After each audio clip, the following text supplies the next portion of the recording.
He stood at the altar, staring into the eyes of the woman he loved more than life itself, the woman who had healed every broken piece of him.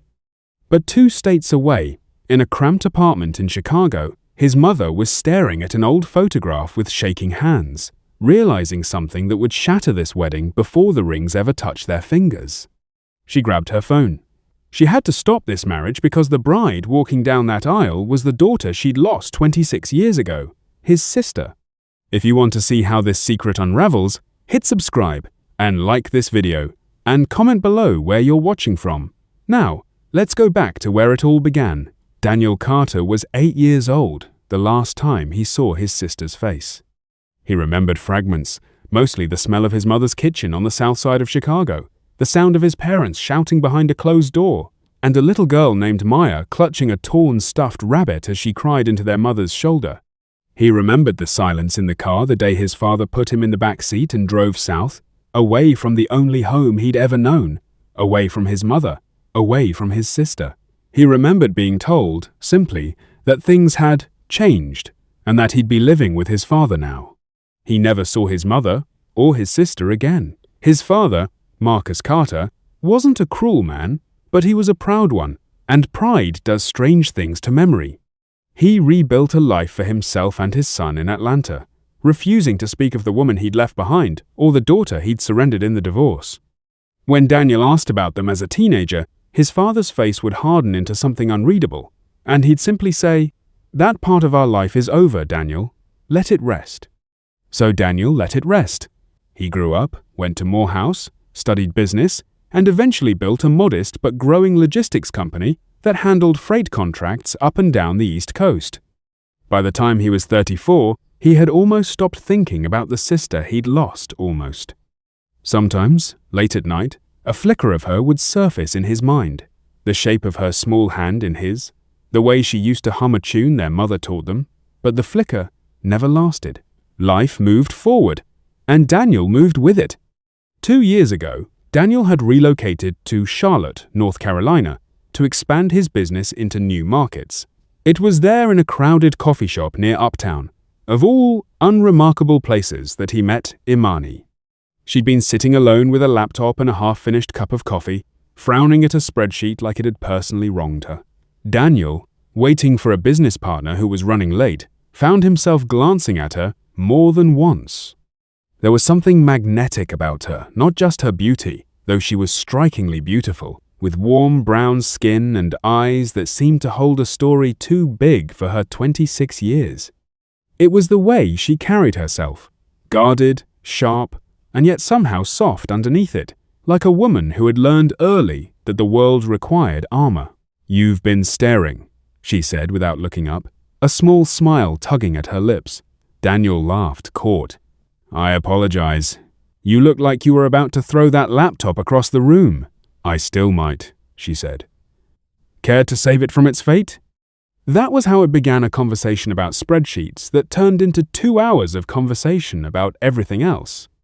Imani Reeves, it turned out, was a freelance accountant, sharp-witted and fiercely independent, raised by a single mother who had moved them from Chicago to North Carolina when Imani was just a child.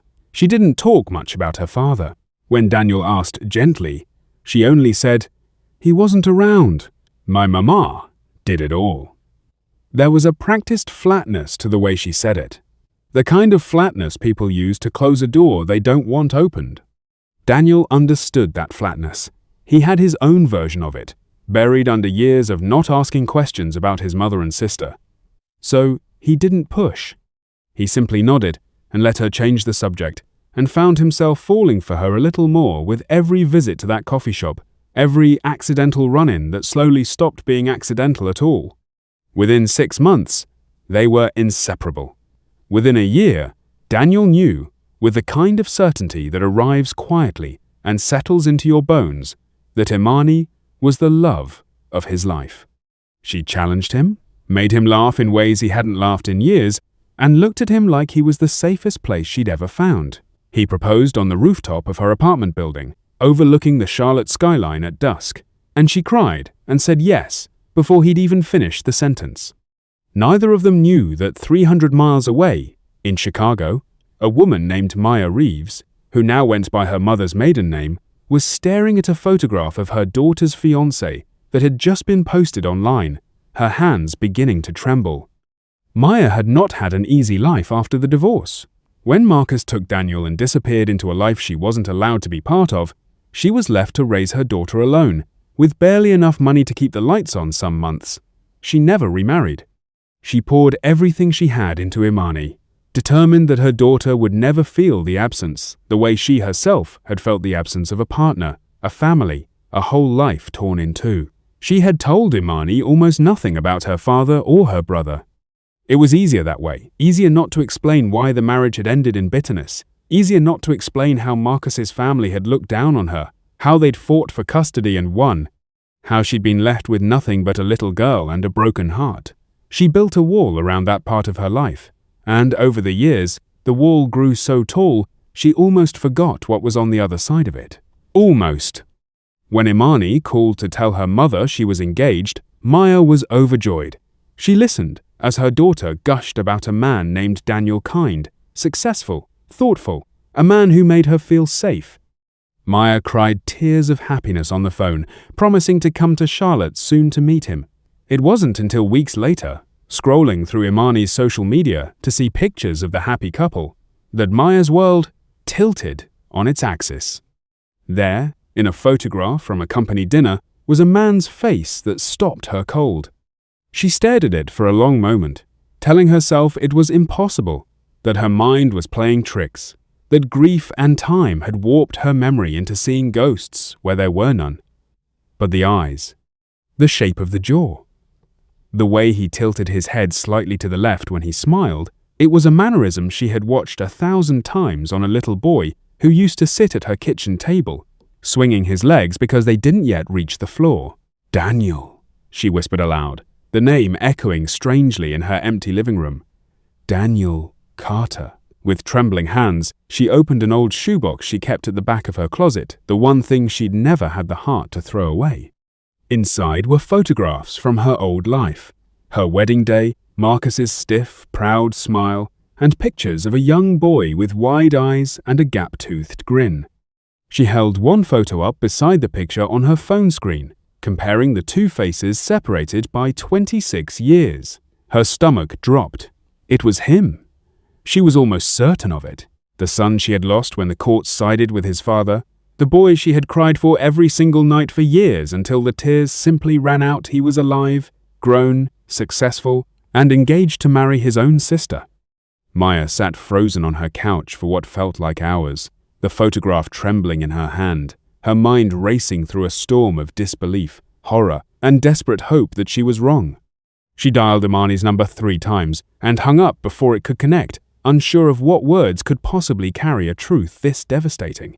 How do you tell your daughter that the man she loves, the man she is about to marry, the man who makes her feel safe for the first time in her life, is her own brother? She knew she had to be certain before she said anything.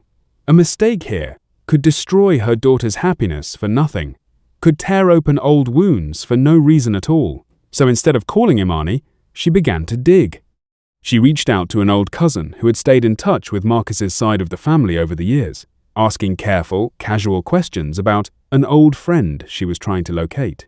She learned that Marcus had passed away 5 years earlier from a heart attack, and that his son, his only son, had built a logistics company and eventually moved his operations to Charlotte. Daniel Carter. Same name, same trajectory, same face. There was no more room for doubt. Maya spent that entire night awake, staring at the ceiling, replaying the years since the divorce, wondering how fate could be so cruel as to reunite her children not as a brother and sister, embracing after decades apart, but as a bride and groom standing at the edge of a wedding neither of them should ever be allowed to have. She thought of calling Marcus's family, of demanding they explain why no one had ever reached out, why Daniel had grown up thinking his mother and sister simply didn't matter enough to find. But there was no time for old anger now. There was only a horrifying ticking clock, because Imani had already mentioned, breathlessly, that she and Daniel were planning to marry within the year. By morning, Maya had made a decision. She would go to Charlotte. She would see her son with her own eyes. confirm what she already knew in her heart, and find a way, somehow, some way to stop this wedding before it destroyed the two people she loved most in the world.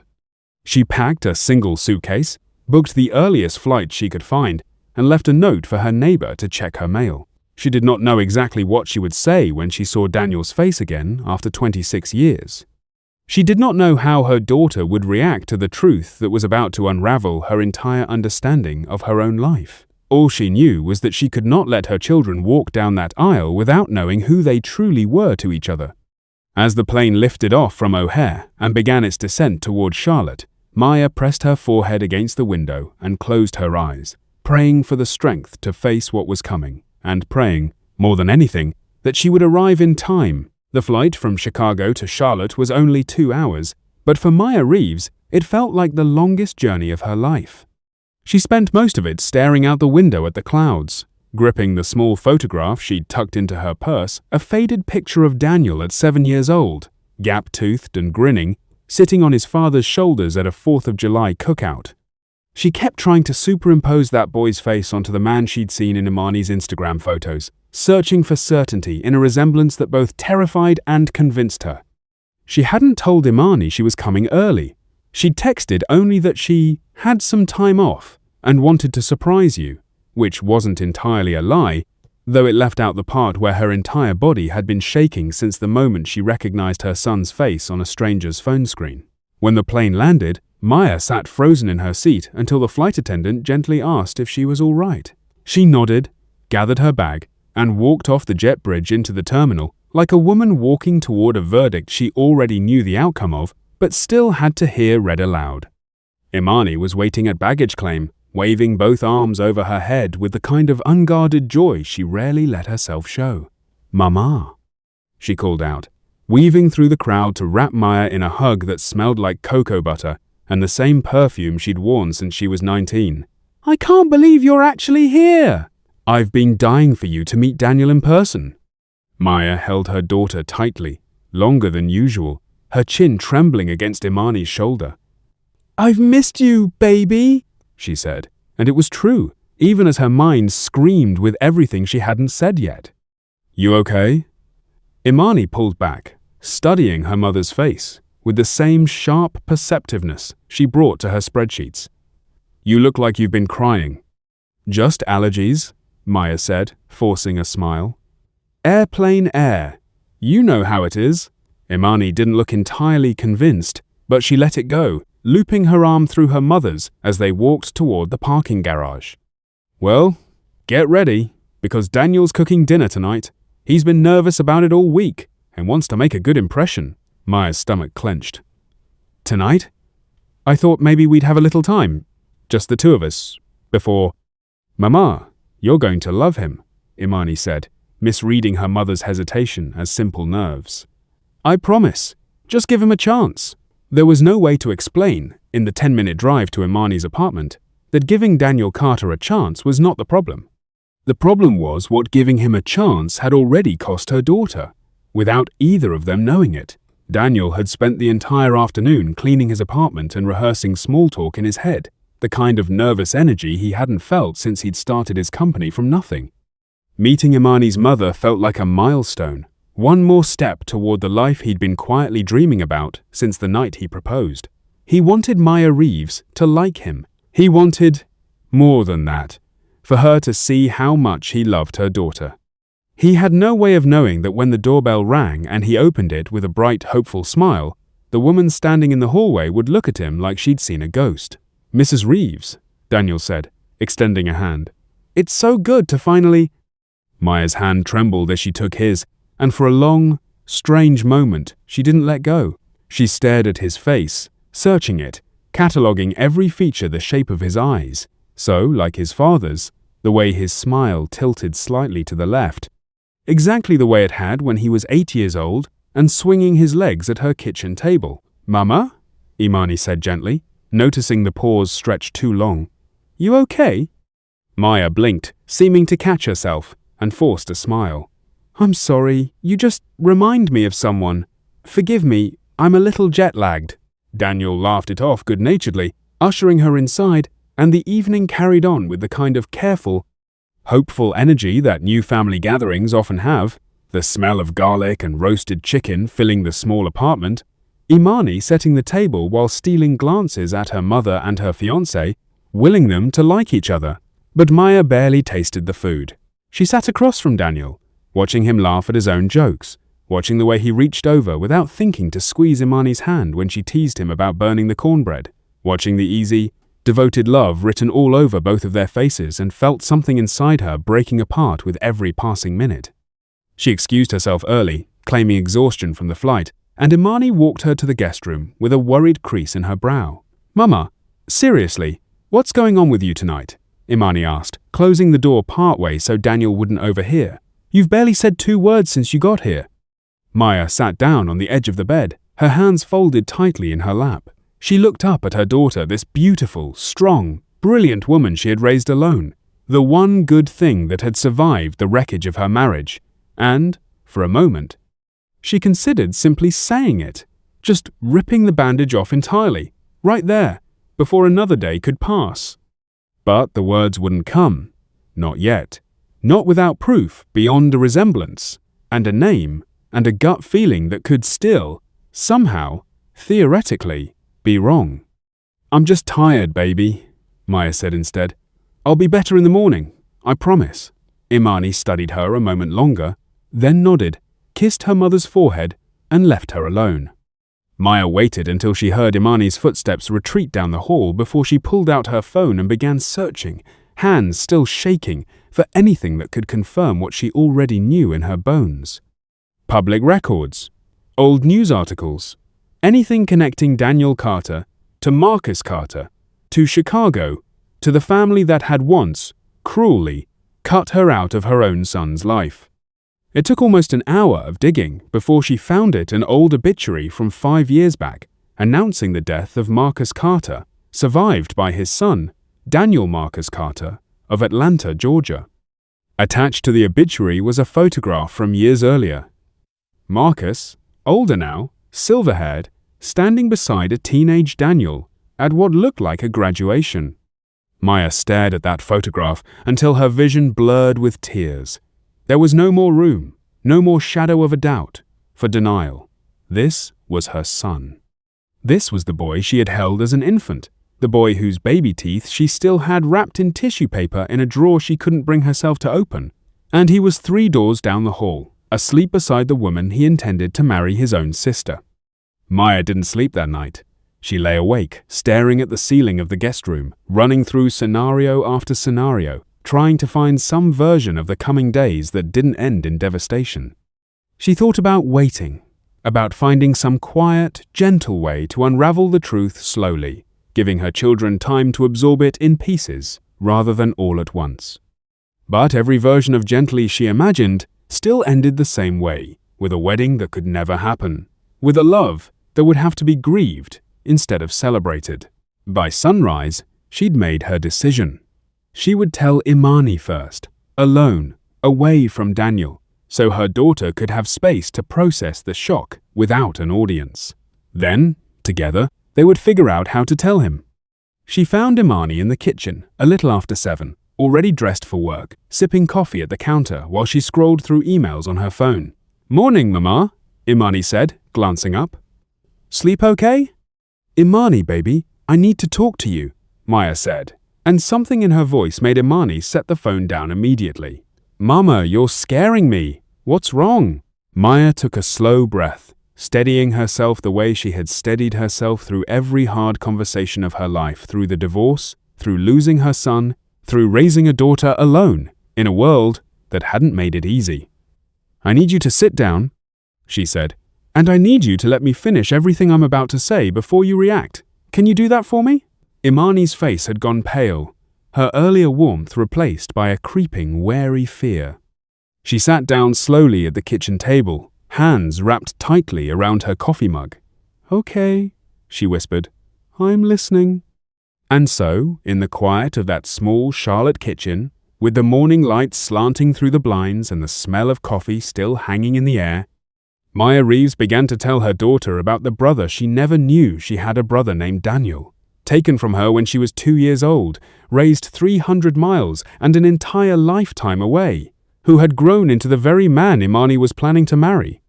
Imani's face went through a rapid, wrenching series of expressions: confusion, disbelief, denial, and finally something that looked like the floor had dropped out from beneath her entire life.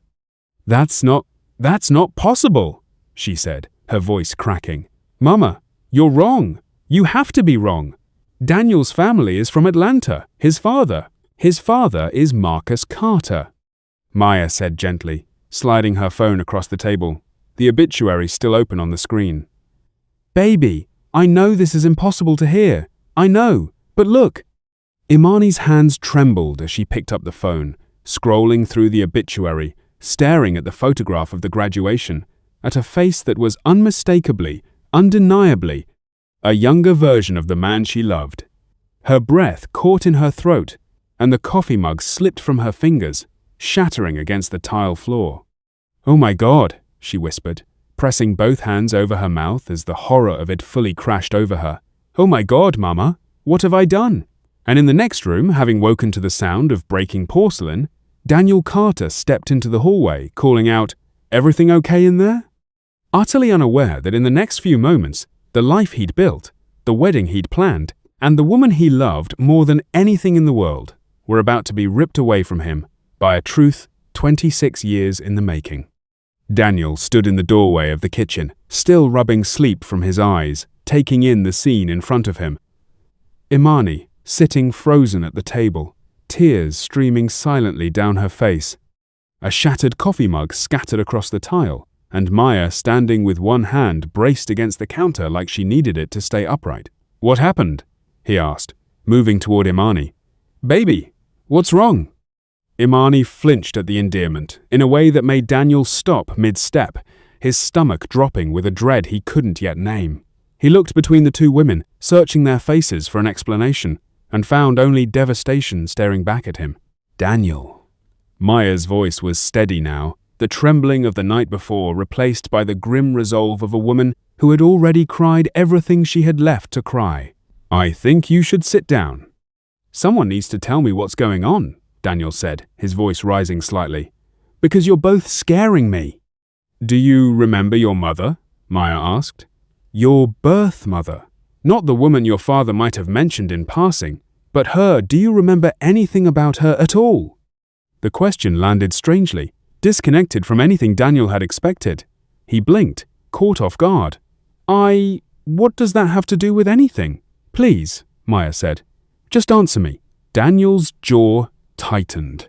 He hadn't spoken about this in years, hadn't let himself think about it in years, but something in Maya's face compelled him to answer honestly. "I remember pieces," he said slowly. "A kitchen, a woman singing while she cooked. I remember. I had a sister, a little sister, I think. I don't remember her name. My father took me away when I was 8, and he never let us talk about them again. I always figured they didn't want to find me either, so eventually I stopped wondering." Maya's eyes filled with tears. "Her name was Maya," she said softly, "and your sister's name was Imani." The room went silent except for the hum of the refrigerator and Imani's ragged, quiet crying. Daniel looked at Maya, then at Imani, then back at Maya, his mind refusing, for one merciful moment, to assemble the pieces being handed to him. "I don't understand," he said slowly. "What are you saying?" "I'm your mother, Daniel," Maya said, her voice breaking on his name for the first time in 26 years. "Marcus Carter was your father. I'm the woman he divorced.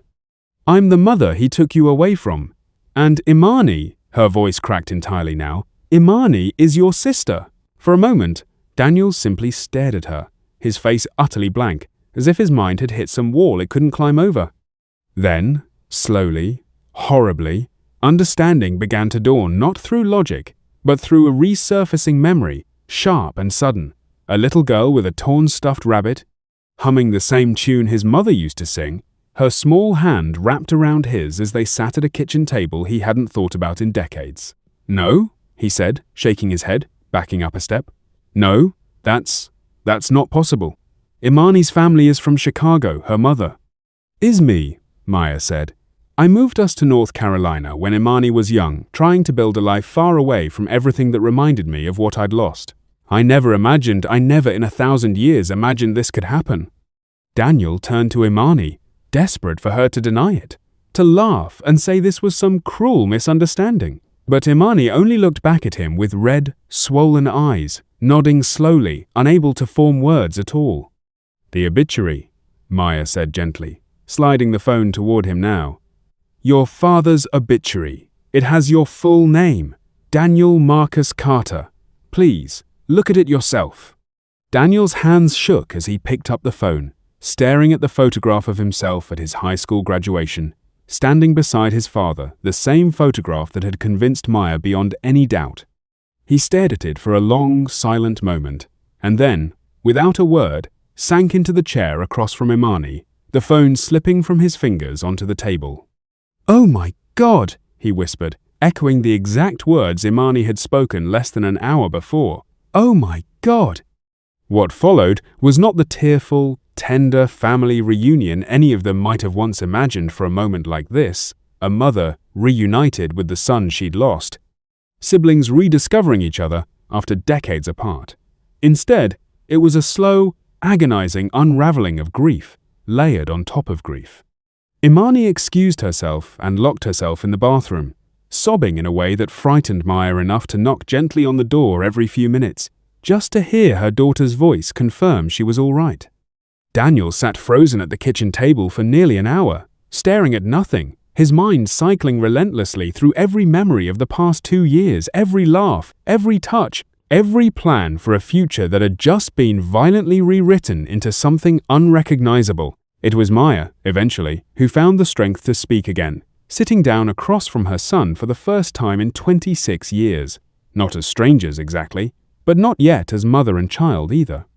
"I know there's nothing I can say that makes this easier," she said quietly. "I know I can't undo what your father did, taking you away, keeping us apart. I know I can't undo what happened between you and your sister, the love you built without knowing what it truly was. But I need you to know this isn't your fault, either of you. You didn't do anything wrong. You didn't know." "That doesn't change what we felt," Daniel said, his voice hollow. "Or what we did. We were engaged, Maya. We were going to get married. We were going to—" He stopped himself, unable to finish the sentence, his face contorting with something between grief and revulsion at the shape of what almost happened. "I know," Maya said gently, "and it's going to take time, a long time, maybe for both of you to make sense of what you feel now that you know the truth. But I have to believe that somewhere underneath the shock and the horror, there was something real in what drew you two together. A family bond, even if neither of you recognized it for what it was. That doesn't have to be lost. It just has to become something different." Daniel put his face in his hands, and for the first time since his father had driven him away from Chicago all those years ago, he allowed himself to cry, not for the marriage that could never happen now, but for the son who had spent 26 years believing his mother and sister simply hadn't wanted him. The days that followed were among the hardest any of them had ever endured. The wedding, of course, was called off quietly, with a story invented for friends and co-workers about unexpected complications that no one dared to press further about. Imani took a leave of absence from her clients, unable to focus on anything beyond the wreckage of what she'd learned. Daniel threw himself into work in the way men sometimes do when they don't know how else to survive their own grief, though even that offered little relief. Maya stayed in Charlotte for nearly 3 weeks, longer than she'd ever planned, determined not to let this second chance at her children slip away the way the first one had been stolen from her. She cooked for them, sat with them through silences that stretched for hours, and slowly, carefully, began stitching together the family that had been ripped apart before either of her children could remember it happening. It wasn't easy. There were nights Imani couldn't look at Daniel without breaking down entirely, mourning a relationship that had felt, for 2 years, like the safest and most loving thing she'd ever known, grieving it even as she understood why it could never continue. There were moments Daniel withdrew so completely into himself that Maya feared she might lose him again, This time not to a father's stolen custody, but to his own shame and confusion. But slowly, so slowly, something began to shift. Daniel started asking Maya questions about his childhood, about the mother he barely remembered, filling in gaps that had haunted him his entire life, without his even realizing it. Imani began teaching her newfound brother things about their shared history that she'd learned from Maya over the years, stories about their maternal grandparents, an old family recipe for cornbread that Maya still made from memory, small fragments of a life that had once been theirs together before it was torn in two. 6 months later, the three of them sat together in Maya's small Chicago apartment for Thanksgiving. Not a celebration exactly, not yet, but a beginning. Daniel had moved his company's East Coast operations to include a Chicago office, close enough to visit his mother regularly, to slowly rebuild the relationship stolen from him decades earlier. Imani had begun dating again, tentatively, though she often said she doubted she'd ever fully trust her own heart's judgment again after everything that had happened. And Daniel, for his part, had stopped introducing Imani as anything other than exactly what she was, his sister, the family he never knew he had, found again in the strangest, most painful way imaginable. It wasn't the ending any of them would have chosen. It wasn't the love story Daniel had once imagined for himself, walking down that aisle toward the woman he thought was the love of his life. But, in its place, something else had grown smaller, quieter, but no less profound. A mother reunited with the children stolen from her, a brother and sister who had lost each other twice and found their way back together despite it all. As Maya watched her son and daughter clear the Thanksgiving table together, laughing quietly over some shared joke about her cooking, she allowed herself, for the first time in 26 years, to feel something close to peace.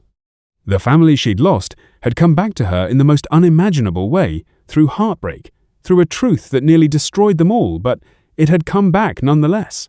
And sometimes, she thought, watching her children clean up together in her small kitchen, that was enough.